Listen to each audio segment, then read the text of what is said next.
Hi, my name is Marissa Nelson, licensed marriage and family therapist and BLK's intimacy and relationship expert, here to give you some tips on how to have a conversation with your daughter when she starts her first period.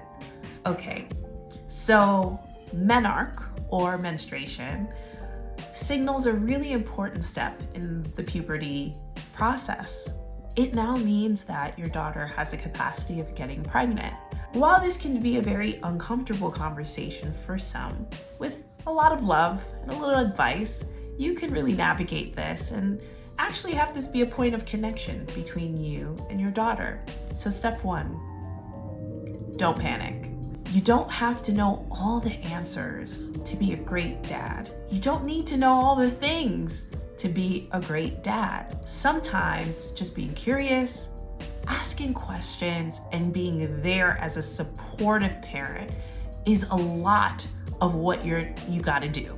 Asking questions, because there's a lot of physical symptoms that come when you start your cycle. It could be cramping, it could be headaches, it could be just fatigue. Really checking in with your daughter and saying, how are you feeling today? What does this mean for you now that this is happening? Is this happening? Did anybody else in your class, or do you have any friends who also have had their period, and what have you learned from them?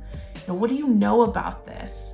Just being curious and inquisitive, asking questions and seeing how you can support them goes so far. The second thing is educate yourself. Know and find resources that are going to support you in having a better understanding of what your daughter is going through. A good resource that can help you is PlannedParenthood.org. They have a parent section on their website, which will give you all of the resources from videos to tutorials and also some other tips that you can share with your teen about what this means and what's going on with their body, so that you can share in an accurate and factual way. I think the third thing that would be incredibly helpful is to let them know that if they need any support, they can talk to the women in their life, other women who are part of their family, not to feel ashamed or shy about reaching out and talking to them about their experiences and best practices. They can have an older cousin who's like, oh, I think tampons might be better than pads.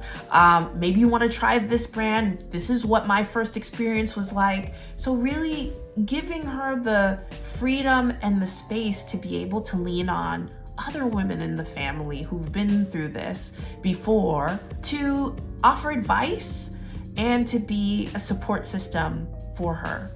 And I say the last thing that I think could be incredibly helpful is reach out to your primary or family physician for any other resources about contraception, about birth control, and any other things related to their body and gynecological care. This conversation is an ongoing conversation, but letting her know that she has all the resources and all the tools available to her, and that you are going to be that person that's going to have her back and stand in the gap for her. So I hope these tips were helpful. I wish you the best on this journey. Take care.